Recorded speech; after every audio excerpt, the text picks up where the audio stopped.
afternoon. I'm pretty sure most of you must be bored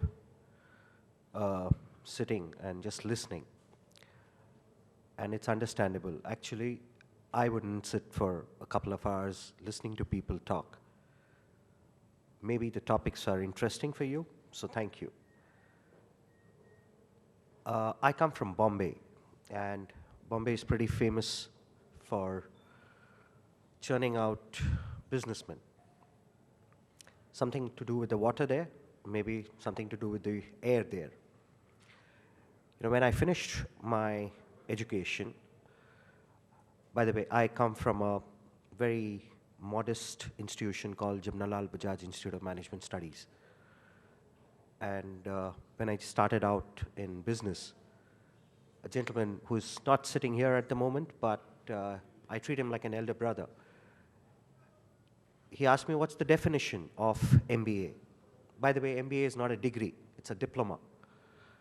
So he asked me the meaning. I told him it's management, business management. I gave him all the jargons that I had learnt. He actually said, it basically means Manne Badhu Avde. In Gujarati, what it means is, I know everything.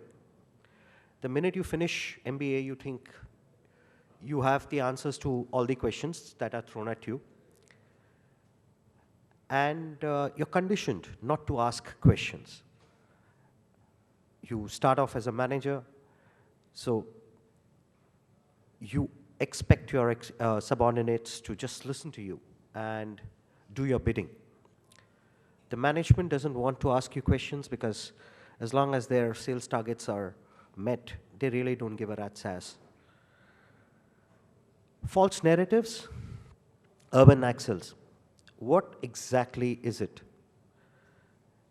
The comedy is the biggest fake narratives in India are built by marketing companies. How many people actually in this room believe that Horlicks is actually good for health? How many people here know the ingredients of Horlicks? Or maybe a Cadbury? Or just about any product which gets hammered into your psyche? Maggi noodles, as long as it was convenient, it was 2-minute food. The minute you have competitors or you have alternatives or alternate companies who are ready to spend more on marketing, a false narrative starts that, oh, it's bad for health.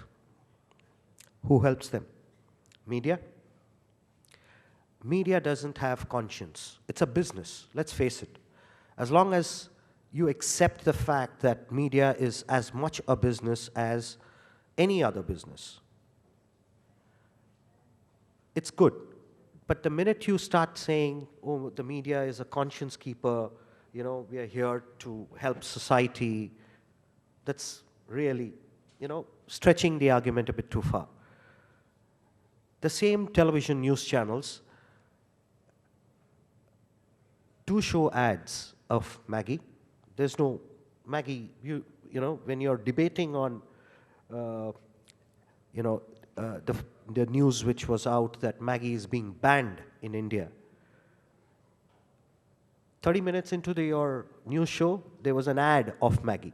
Can you believe that? Now, why? Why does that happen? Has anyone asked here? We are all consumers. At some point in time, we have all consumed Maggi. Has anyone bothered to ask, why is an ad being shown of a product which is being debated?